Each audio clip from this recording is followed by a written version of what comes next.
So in this video, I'm going to show you how to name and write the formulas for ionic compounds. And so what's happening in an ionic compound? Remember, the metal is donating electrons. So in this example, magnesium is donating its 2 valence electrons. And the quirky thing about ionic compounds, the challenging part, is that you have to figure out how many metals you need for every nonmetal, or how many nonmetals you need for every metal. So if you look at this example, for magnesium to give up its 2 valence electrons, there needs to be 2 chlorines to accept 1 electron each, because chlorine already has 7 valence electrons, so each only needs 1. So the issue becomes, well, do I have to draw this out in order to see this every single time? And the answer is no. So let's look at an example.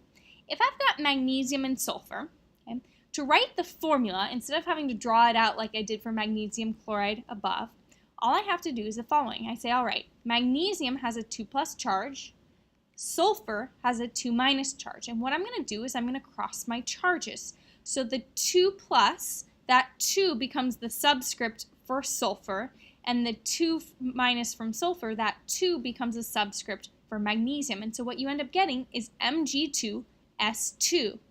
Now the reason why I cross my charges is because magnesium is going to give up 2 electrons, sulfur will accept 2 electrons, but the only issue here is I need to reduce this. So since I have Mg2S2, I can reduce that to Mgs. And this makes sense because magnesium gives up 2 electrons, sulfur with its 6 valence electrons will accept those 2 electrons.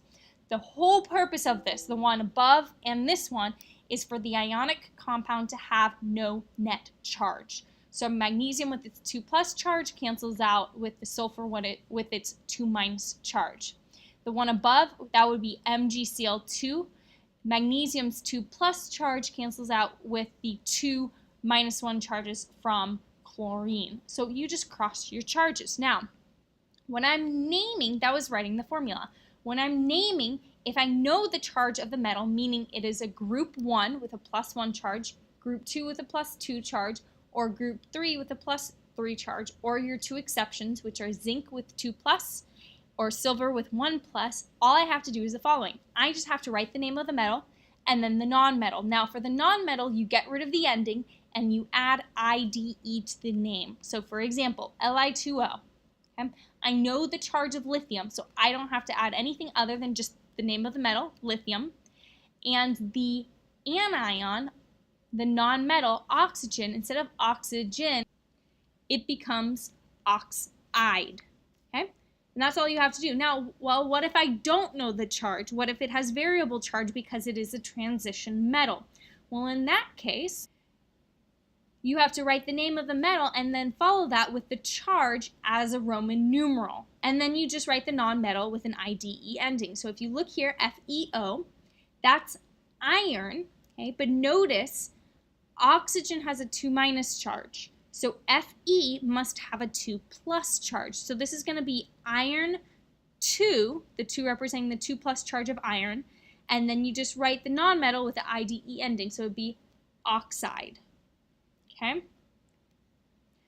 The next type of ionic compound you could have would include these polyatomic ions. Now these polyatomic ions, if you look for example at nitrate, NO3, okay, you need to learn the formula and then also the charge. But notice there's a pattern. So if you have NO3-, that's nitrate. If you get rid of 1 electron, that's nitrite, NO2-. The easiest one would start with ClO4-, that's perchlorate. Lose 1 electron, ClO3, that's chlorate. ClO2- would be chlorite. ClO- is hypochlorite. And so you need to memorize these, practice with these a lot, and then you need to memorize these and their charges. Okay? But the easy thing when you're writing the formula, nothing changes. These are going to be the anions for all of these except for ammonium, which has a positive charge, and you simply write them at the end of the ionic compound. Okay? No need to change the ending like you did before with the IDE ending.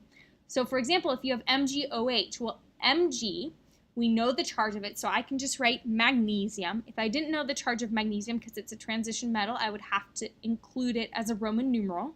okay? And then I'm just going to write the name of the polyatomic ion, which in this case is OH, and that is hydroxide. And that's it.